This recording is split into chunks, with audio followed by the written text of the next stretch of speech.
The Lord be with you. I'm Deacon Keith Fournier. And our first reading is taken from the book of Genesis. Now the snake was the most subtle of all the wild animals that Yahweh God had made. It asked the woman, "Did God really say you were not to eat from any of the trees in the garden?" And the woman answered the snake, "We may eat the fruit of the trees in the garden. But of the fruit of the tree in the middle of the garden," God said, "you must not eat it, nor touch it, under pain of death." And then the snake said to the woman, "No, you will not die. God knows, in fact, that the day you eat it, your eyes will be opened, and you will be like gods, knowing good from evil." Now the woman saw that the tree was good to eat and pleasing to the eye, and that it was enticing for the wisdom that it could give. So she took some of its fruit, and she ate it. She also gave some to her husband who was with her, and he ate it. Then the eyes of both of them were opened, and they realized that they were naked. So they sewed fig leaves together to make themselves loincloths. The man and his wife heard the sound of Yahweh God walking in the garden in the cool of the day.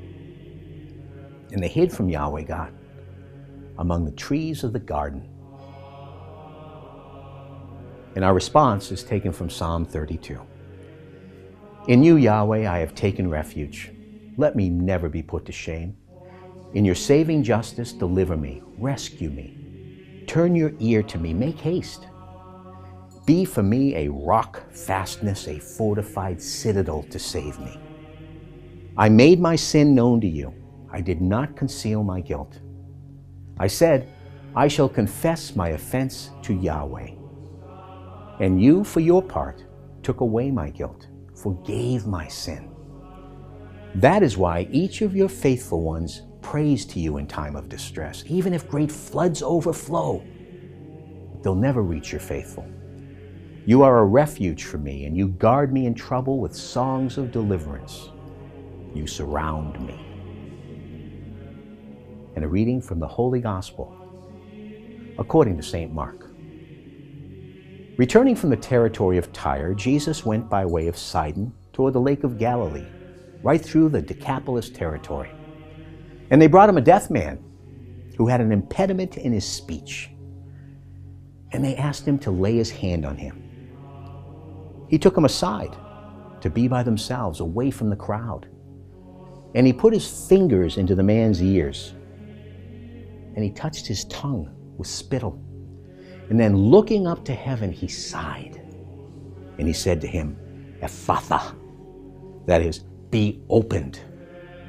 And his ears were opened. And at once the impediment of his tongue was loosened, and he spoke clearly. And Jesus ordered them to tell no one about it. But the more he insisted, the more widely they proclaimed it. Their admiration was unbounded. And they said, everything he does is good. He makes the deaf hear and the dumb speak. The Gospel of the Lord.